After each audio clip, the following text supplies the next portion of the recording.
Hey, it's Stephen Lacey, executive editor of Latitude Media. And as you know, we co-produce Catalyst and the Carbon Copy with our friends at Canary Media. And we are barreling toward the end of the year, and that means that it is Canary Media's pivotal year-end donation drive. If you support this podcast, if you support the clean energy journalism you get every day from Canary, please make a donation to their newsroom. You can go to canarymedia.com/donate. Canary is a 501c3 nonprofit newsroom, so your financial support helps them survive and thrive and be a leading voice in the energy transition. And your donation is tax deductible. So again, go to canarymedia.com/donate to stand up and do your part. And if you want to support the journalism team at Latitude Media, just go sign up for our newsletter. You'll get all of our reporting and upcoming research on the frontier trends in renewables, storage, virtual power plants, carbon removal, and more. It's at latitudemedia.com/newsletter. So go support Canary Media with a tax-deductible donation. Go support Latitude Media by signing up to the newsletter. And thank you very much. Now, on to the show. From the studios of Latitude Media and Canary Media. I'm Shayle Kann, and this is Catalyst. Based on my expectations, it's significantly restrictive. It is a pretty solid bulletproof way of keeping China out of the U.S. battery supply chain. Well, I think we all knew that the United States government was going to try to make it difficult for Chinese companies to participate in the bonanza of the Inflation Reduction Act-driven EV tax credits. What we didn't know until now is just how hard they were going to make it.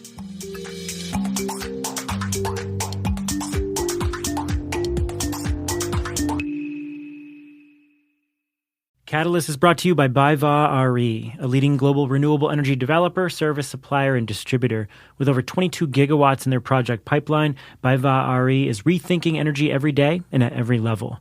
Committed to being a solid partner for the long run, BayVa RE wants to work with you to help shape the future of energy. Get in touch or learn more at www.bayvare.com. That's BAYWA-RE.com, or follow the link in the show notes.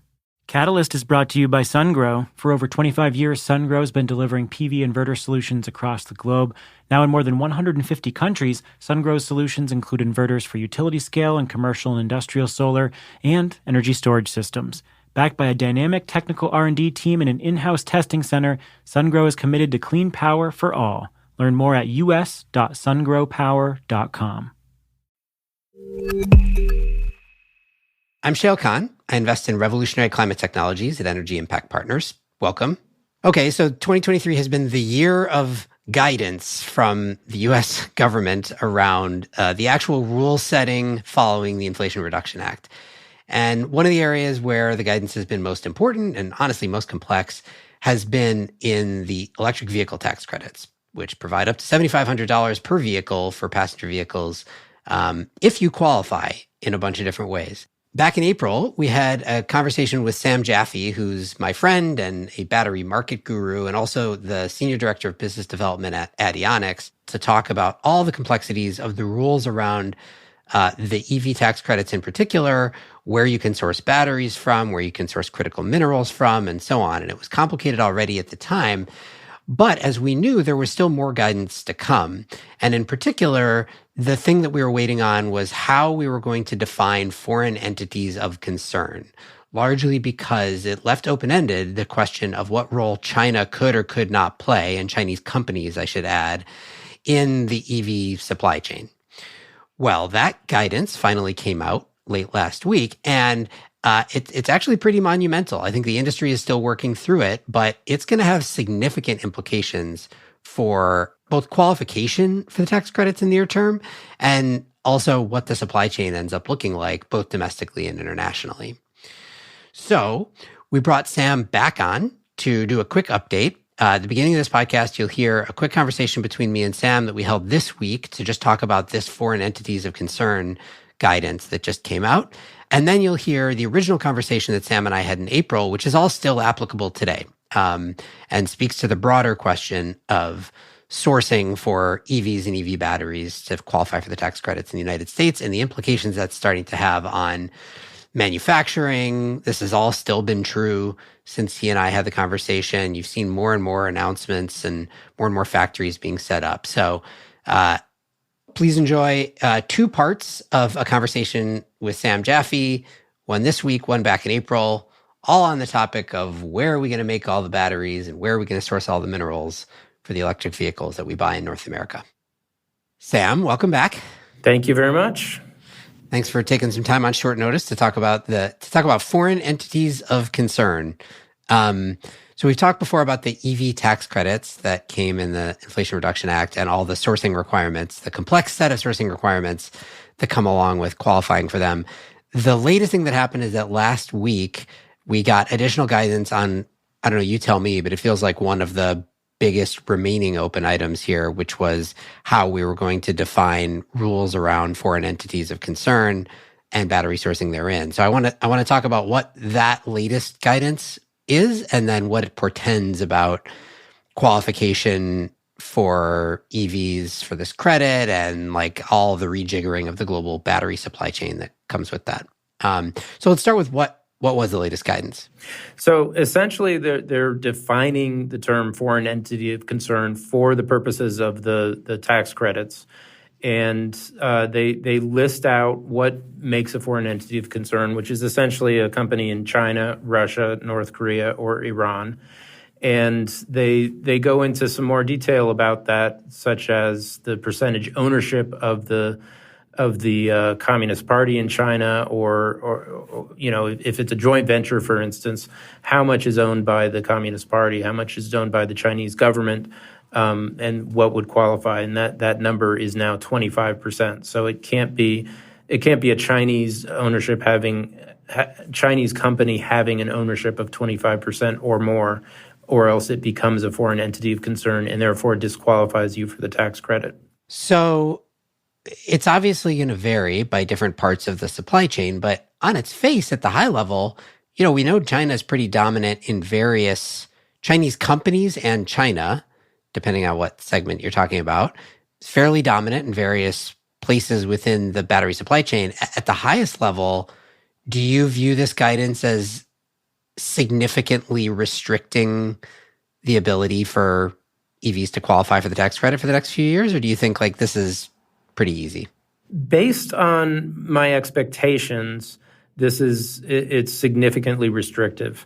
My expectations was there were going to be a lot of loopholes and a lot of ways for this to snake around the FEOC label, but it is a pretty solid bulletproof way of keeping keeping China out of the U.S. battery supply chain. That's not to say that there aren't loopholes. There is a significant loophole, which is a de minimis ruling, which essentially says if there's a small amount of material that does get its way from China, then that will, and specifically of materials that don't have high value, and that's clearly talking about things like binder in the cathode and electrolyte salts and maybe electrolyte solvents also, and maybe additives. You know, some of the very tiny amounts of material that go into the battery, that is still going to be able to come in at least for the next 2 years until 2026. So there is a loophole, but there aren't other loopholes, and I think a lot of people were expecting this to be a very, you know, kind of a spaghetti colander, and it's not. It's a solid stainless steel bowl. Catalyst is brought to you by BayVa RE. At BayVa RE, they're rethinking energy, how it's produced, stored, and best used to enable the global renewable energy transition. Based in 31 countries with revenues of almost $4.2 billion, BayVa RE is a leading renewable energy developer, service provider, distributor, and energy solutions provider that's actively shaping the future of energy. With over 22 gigawatts in their project pipeline, BayVa RE is rethinking energy every day at every level. Committed to being a solid partner for the long run, BayVa RE wants to work with you to help shape the future of energy as well. Get in touch or learn more at www.baywa-re.com. That's BAYWA-RE.com, or follow the link in the show notes. Catalyst is brought to you by SunGrow. For over 25 years, SunGrow has been providing reliable and cost-effective solutions for the solar industry. Their inverters provide efficient and reliable power generation to help maximize your return to your solar investment. With SunGrow's expansive power line, you can trust your investment will perform at its best day in and day out. Not only has Bloomberg New Energy Finance rated them as the world's most bankable inverter, but 40% of SunGrow's employees are dedicated to R&D, ensuring products are always at the forefront of the industry. SunGrow has over 340 gigawatts installed globally across 150 countries. From utility scale to C&I solutions to energy storage, SunGrow is committed to providing clean power for all. Learn more at us.sungrowpower.com. Let's talk about where in particular this presents a real challenge. I mean, I think of China in particular as being dominant in refining of a bunch of battery metals and minerals. So if you're getting into sort of both anode and cathode materials and the precursors to those materials, that feels like it's, at least given the supply chain today, pretty tough to avoid going through China, or at least going through Chinese-owned entities. Like I know this is a big issue in nickel, for example, where a lot of the nickel production is in Indonesia, but it's actually like predominantly Chinese-owned, right? Yeah, so I mean, it gets really complex, but essentially there's two tax credits. There's one for battery components and one for strategic minerals. And the minerals are not going to come into play until 2025. But the components, meaning the actual electrode material, the actual the separator and where the battery itself is made, where the battery pack is put together, that comes into effect on January 1st, 2024. So where this gets really complex is in the strategic minerals. So starting in 2025, you can't have material coming from a 25% or more owned joint venture. So for instance, in Indonesian nickel, that's going to disqualify some suppliers of nickel. Where the Chinese are majority shareholders in some of the joint ventures. It's going to disqualify some of the Congolese cobalt, where Chinese companies own a majority share of the cobalt producers. And graphite is, of course, going to be one of the most severely challenged areas of battery materials, because today all graphite essentially is coming from China. And we've now have essentially 2 years to make a North American graphite supply chain, which is possible, but I'm sure that a lot of people would ask for a lot more time than that. Yeah, and it even applies, I mean, even to lithium, right? I mean, obviously a lot of lithium refining takes place in China, but even setting that aside, I think Greenbushes, which is, if I remember right, the largest lithium mine in the world, is like 26% owned by Tianqi, which is a Chinese company. Right. So there's one lithium mine that's disqualified, as well as some of the Argentinian lithium salt extractions facilities also. So, I mean, graphite is maybe the most extreme example, as you said. Like, realistically speaking, are we going to build up enough graphite production in North America in a year, essentially, to be able to meet the North American market? Or is it just more realistic that, like, unless this guidance changes, EVs are just not going to qualify for these tax credits for at least a few years? I think we're going to see some challenge to, especially on the graphite side, definitely. I mean, there are graphite facilities being built today that should happen relatively quickly and have a chance to be producing significant amounts of graphite in 2026. But that's going to be a tremendous challenge. What about the other thing that has been in the news, setting aside the mineral sourcing stuff? There have been some JVs announced between auto OEMs and large Chinese battery manufacturers. I think the best known one is Ford and CATL. They were going to build a big factory, I believe, in Michigan. There's already been a bunch of pushback on that. I mean, this basically puts the nail in the coffin for doing that, I assume. It doesn't, actually. I think that the coffin might have already been built for that plant anyway, But there's some tremendous gymnastics in the language of this guidance that goes around what happens if it's a licensing play, which is what Ford is doing with CATL. They're licensing technology from CATL. There's going to be about 100 CATL technicians at the factory to make sure it's done correctly. But what this language lays out in the guidance is that ensures that the licensor does not fully control the relationship, that the control remains with the U.S. based or free trade partner country based company. And it explicitly lays out an outline for how that might work and how you can ensure that it's not essentially what they didn't want to have happen is for the licensing relationship to just be a disguised joint venture, that it has to be a true licensing where you're just paying for the IP license and that's it. And it lays out the language for that to be allowed. So are there, can you think of this guidance in the context of winners and losers here? Like, is the winner basically anybody who's producing any EV battery related thing outside of China with no Chinese influence, and loser is anyone who is? Is it as simple as that? I think that the winners are those companies that are trying to build a U.S. supply chain.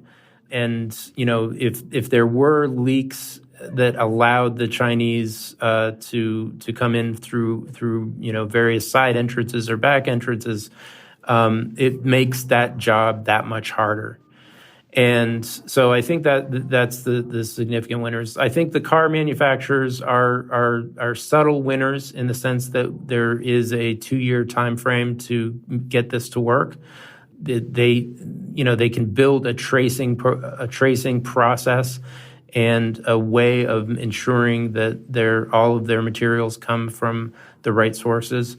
So I think the car manufacturers were afraid that if it was January 1st, 2024, when all of this started, then they wouldn't have a chance. So I think they're relieved from that perspective. We've talked about the materials and the making of batteries themselves. What about buying equipment from China for factories that are being set up in the U.S. or other free trade agreement countries? Does that come into play here? It does, yeah. So my company, Adionics, is building a factory in the U.S. and we need to purchase Japanese and Korean equipment. But interestingly, there's specific language in here about control software for that equipment. That the control software not be made in China, and you have to prove that that's not coming from an FEOC either. So there's very specific guidance on what is and isn't allowed in a project that's going to be partially funded by the DOE. Awesome, Sam. Thank you for coming on short notice to talk through foreign entities of concern. Absolutely. Thank you very much.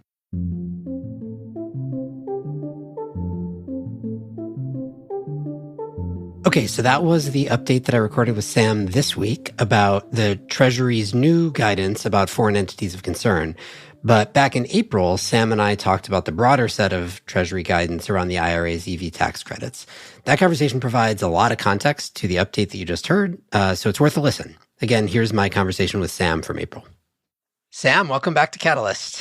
Thank you very much, Shayle. Good to be here. So we're recording this in the afternoon of the day that Treasury released its guidance. Initial guidance? Final guidance? What is this? Final initial guidance. Treasury released its final initial, partway done, totally done, baked and halfway baked guidance on how to qualify for the EV tax credits that were in the Inflation Reduction Act. And I want to talk through the details of it and the ramifications of it. But first, let's bring ourselves up to the present. So you and I chatted on this podcast some months back in the wake of the Inflation Reduction Act passing, where the bill had set all these rules for qualifying for up to a $7,500 tax credit for electric vehicles, and it's a complex set of rules. But despite the complexity of those rules, I think you at the time, and this was soon after the bill passed, you were pretty bullish on the impacts that it would have on the domestic supply chain in the United States for everything from battery minerals to battery manufacturing. So bring me up to speed from then to now. What have we seen happen? So we've had a lot of activity.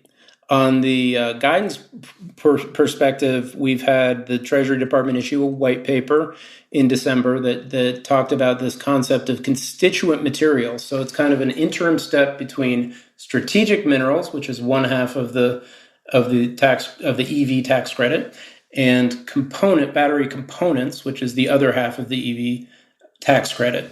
And in between, there's this constituent materials. And they said, we don't know how we're going to handle this. We'll let you know by the end of March. And then this morning, they issued their full guidance on how constituent materials will be qualified. So that's on the update and guidance of the IRA.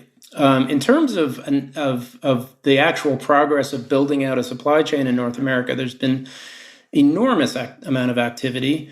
And I still think there's going to be another big jump in activity over the next 6 months with this guidance. So among that is the announcements of several large cathode production plants, most of which are going to be located in Canada. We have the Tesla factory in Mexico that was announced, and a new gigafactory and car factory that will be built in Mexico. We have the CATL Ford battery plant. It's really a Ford battery plant with CATL technology guidance, but that was announced. That's going to be a 30 gigawatt hour plant making LFP batteries. And then just before this morning, late afternoon yesterday, news broke that it looks like Tesla and CATL also are talking about building a Texas-based LFP battery plant. So the announcements have just been coming fast and furious throughout the entire supply chain. And can we attribute that basically as a direct result of the IRA? Do you think any of those plants would have, I mean, presumably if you're announcing a plant, like it's been in the works a bit longer, or is it possible that, folks woke up to the IRA 9-10 months ago and said, okay, like hyperspeed, we need to site and announce a new battery manufacturing plant? I think that companies throughout the supply chain have been planning on building plants regardless.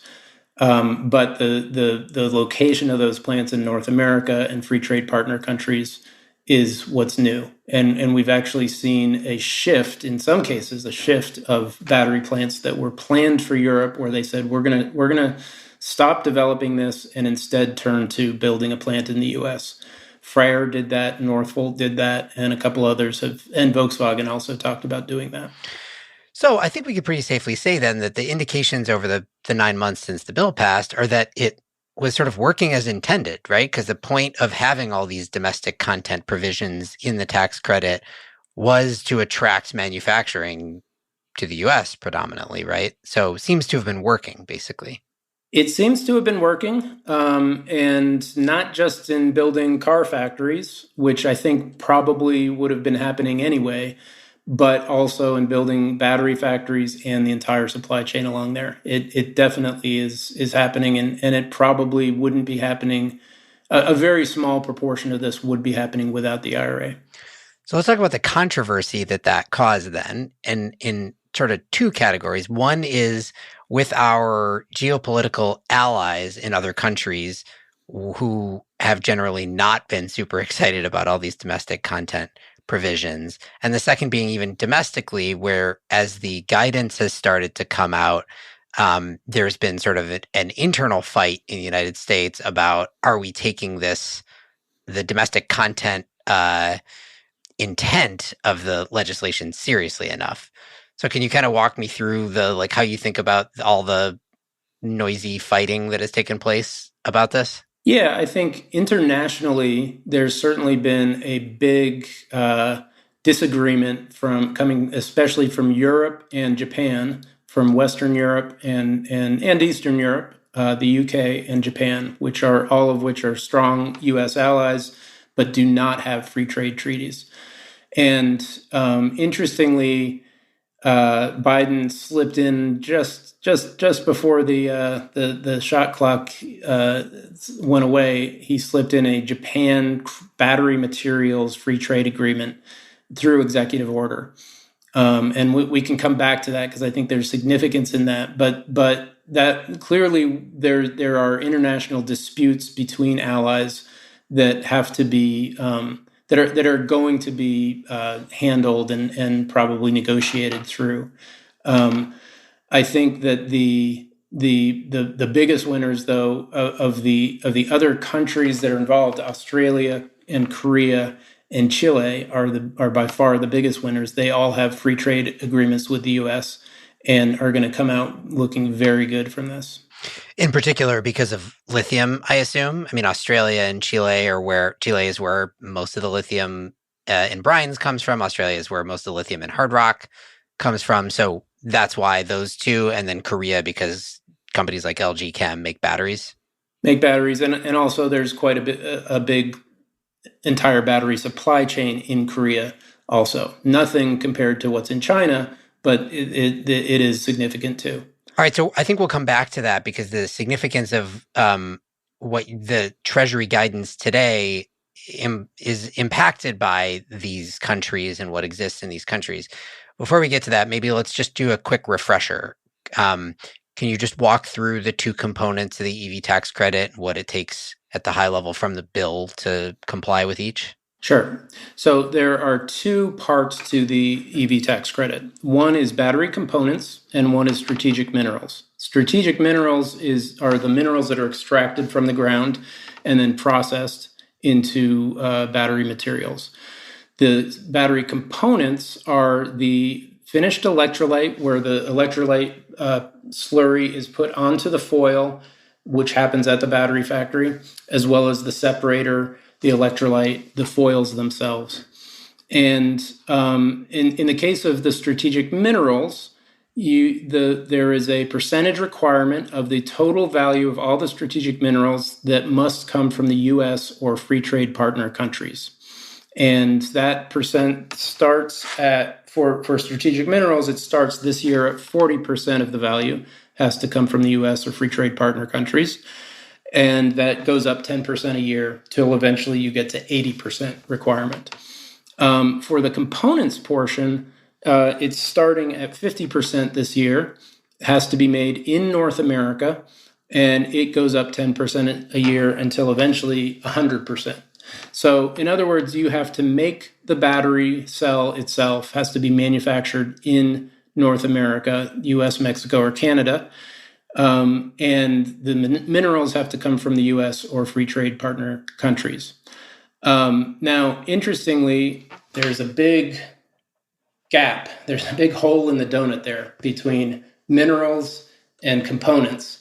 And that's what today's guidance really laid out was they're calling us constituent materials. So in other words, you take the lithium itself that's been processed into, let's say, lithium hydroxide, and you turn it into, you combine that with the nickel and the cobalt into a cathode active material. And that's the powder that's sent to the battery factory in North America. Now, according to this guidance, those constituent materials essentially fall under the category of strategic minerals. The cathode material can be made in a free trade partner country and then shipped to the U.S., and it will count as strategic towards that strategic mineral number. Right. So that's the crux, I think, of where most of the debate has been around this guidance. So before we get to it, critical minerals side of this always was U.S. or free trade agreement countries. Within the list of free trade agreement countries includes the countries that happen to produce the most, at least lithium, which is Chile and Australia.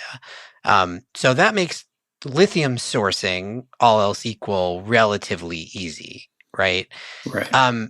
Not necessarily so for nickel, cobalt, manganese, et cetera, where the supply chains are a little bit different. But from a qualification perspective, and again, it comes down to sort of the portion of the total value of those critical minerals that comes from a U.S. or free trade agreement country. Like, is lithium a big enough piece of the stack that, if you source your lithium from a free trade agreement country, plus maybe some of your copper or something like that, then you're in good shape? Or do you really need to go like mineral by mineral and say, okay, every one of these, or most of these big ones we need to get from one of these countries? So two things. One is you're talking about the lithium from the ground or the water in the ground, which is coming from Chile and Australia. However, in the case of Australia, they dig up the rock called spodumene, and then they ship it to China to be processed into lithium hydroxide or lithium carbonate. And that processing part of the supply chain is actually done outside of a free trade partner country. So that raises complexities.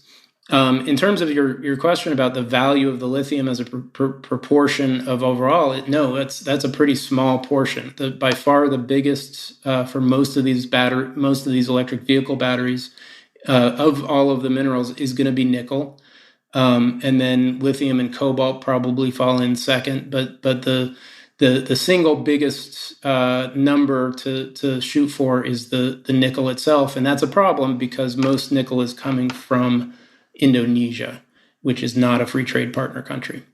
Okay, so then on balance, critical minerals component here, sort of difficult to qualify for. How about let's flip to the other side for a second, then we'll talk about this in-betweener category. But how hard are we learning the battery components part is to qualify for? In this case, again, not free trade agreement countries, so you need to be making the battery itself, or at least the battery components in North America, which presumably is why we've seen all these announcements that you described before about battery manufacturing in North America. Does it look like we are going to have sufficient domestic supply to meet the market in the near term? So let's define near term. Over the next 12 to 24 months, we're still going to be living in a world where most electric vehicles sold are luxury or near luxury vehicles, whether it's a Hummer EV or even a Kia EV6. It's still a 50,000 plus vehicle, and in that environment, does $7,500 really matter that much to those buyers? This is all kind of a little bit of a thought exercise more than a true economic harbinger. However, we're about to see the launch of a whole lot of mass market vehicles. A lot of them coming from U.S. manufacturers, both from Jeep, from Stellantis, and from the Blazer EV is coming out from GM. Those types of vehicles are going to fall into the $35,000 type purchase price car.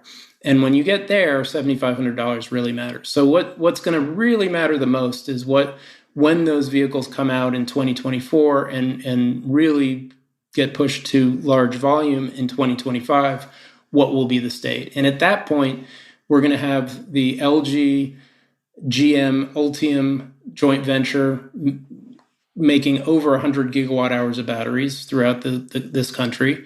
LG Stellantis will be making 35 gigawatt hours. Stellantis Samsung SDI will be making another 30. And then Ford will have its CATL LFP plant making another 30 gigawatt hours. So, right there, we've got almost 200 or maybe more than 200 gigawatt hours worth of production, which is going to satisfy 2025 needs. Okay, now let's get into the weeds. So this question, you mentioned constituent materials. It's wonky, but it has been controversial. I'll read you a quote here from Joe Manchin as of, I think, a couple weeks ago. Because he has been, so there was this initial Treasury guidance, I think in December, as you described, or at least white paper, sorry. The guidance was just now. And the white paper laid out this middle category of constituent materials, which you can describe in just a moment. The question is, do you classify those constituent materials as critical minerals, or do you classify them as battery components? Turns out that's very controversial. Joe Manchin said, quote, "It seems that Treasury is yet again ignoring the will of Congress by looking to blatantly expand the definition of a critical mineral to include constituent materials." So, and he again today, after the guidance came out, blasted the guidance and said that sort of Biden is ignoring the intent of the law.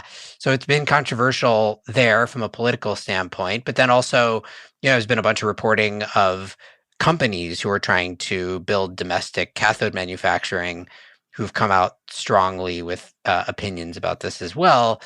So let's talk about what the controversy has been and then where Treasury has landed on it. So What is a constituent material, as Treasury has defined it, and why do we care which category it goes into? So in the battery supply chain, you go from the mine, where you extract the minerals, to multiple steps of precursor materials, in most cases, for each one of these minerals, to the battery component itself, to the battery cell, right? And it's that middle part of all those precursor materials that has not been clear where it falls. So, and it's different, a little bit different for each of these materials. So, for instance, with lithium, you start, let's say you're mining the hard rock in Australia, then you process it into lithium hydroxide. That's the actual mineral that's defined as a strategic mineral in the law, the hydroxide or the carbonate, the lithium hydroxide or lithium carbonate. Then you take that and you're gonna add it to a precursor cathode active material, or PCAM, to turn it into a cathode active material. And that's the actual cathode powder that's going to go to the battery factory. And that PCAM is not a mineral. It is a chemical. It's a precursor chemical. And when you add the lithium to it and make the cathode active material, what is that? Is that a strategic mineral or a battery component? It's not entirely clear from the law, the language of the law itself. You go into something like electrolyte and it gets even more complicated, because now you have multiple finished chemicals, such as the electrolyte salt, like LiPF6 or LiFSI, which goes through multiple precursor steps before that and multiple processing steps before that, only to make a component of a component, the electrolyte. And each of those steps, how are you going to ensure that each of those steps is falling under, the whether it's the U.S. and free trade partner countries or North America or the U.S. itself, all of that is up for has been up for definition, which finally we do have that definition. But it is, I mean, we can ridicule these politicians for making such an incredible octopus of difficult and complicated regulations, but I respect them, because they're trying to add a whole way of regulating and incentivizing an entire supply chain, and that's incredibly hard to do. So I think what the guidance said was constituent materials, which is going to be any of these precursor steps up to the battery component itself, essentially falls under strategic minerals in the strategic minerals qualification.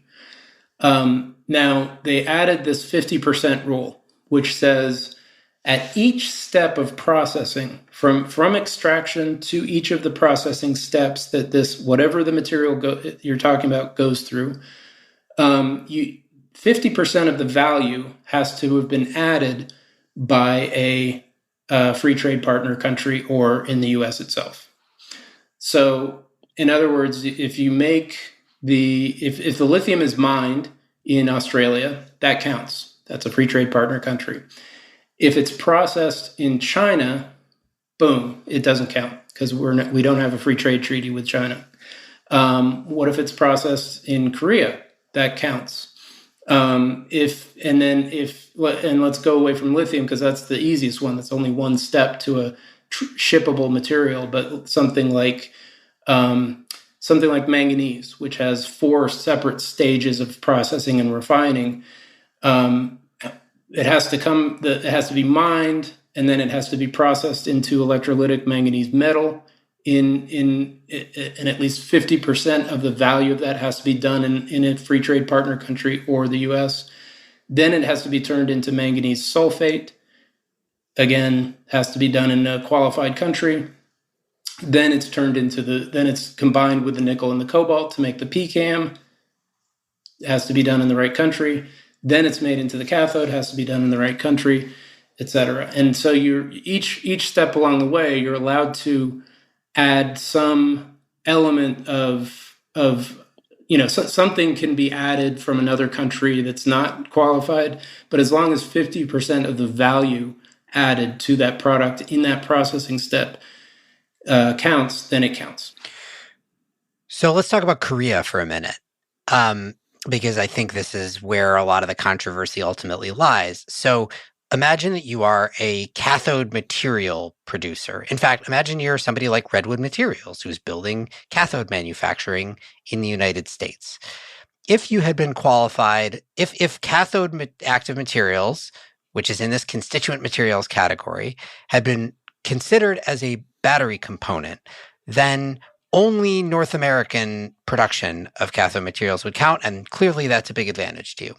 But instead, because Treasury went the other direction and said constituent materials are more like critical minerals, it is US or free trade agreement countries. And critically, I think, Korea is a free trade agreement country. And correct me if I'm wrong, Korea is where a lot of cathode manufacturing or anode material manufacturing takes place. So does that basically remove the incentive for domestic cathode and anode material manufacturing that otherwise would have been there? I wouldn't say it removes it, but it does place it on a level playing field with building a new plant in Korea or with Japan in the case of the new treaty with Japan. So now, if you are going to build a new cathode plant, you have to choose: do I do it in North America or do I do it in Japan or Korea? Basically, you could do it in any one of those 14 countries that we have free trade agreements with, but there's not much advantage elsewhere to do it there. What it does do is existing facilities in Korea and Japan will be able to qualify for this agreement, and that's a big deal, because if they had to rebuild that production capacity in North America in 2023, they wouldn't have been able to do that. And that goes back to the Japan agreement. Essentially, my conspiracy theory is that essentially this was a bone that was thrown to Tesla, because Tesla makes its battery cells in North America with Panasonic. It makes some of its materials in North America. The electrolyte is made here. The separator, the cans, some other things are made in North America. But the cathode, which is by far the most expensive part of the battery, is made in Japan by Sumitomo Metals and Mining. And by sneaking this free trade agreement in, they allowed Tesla to qualify for the components they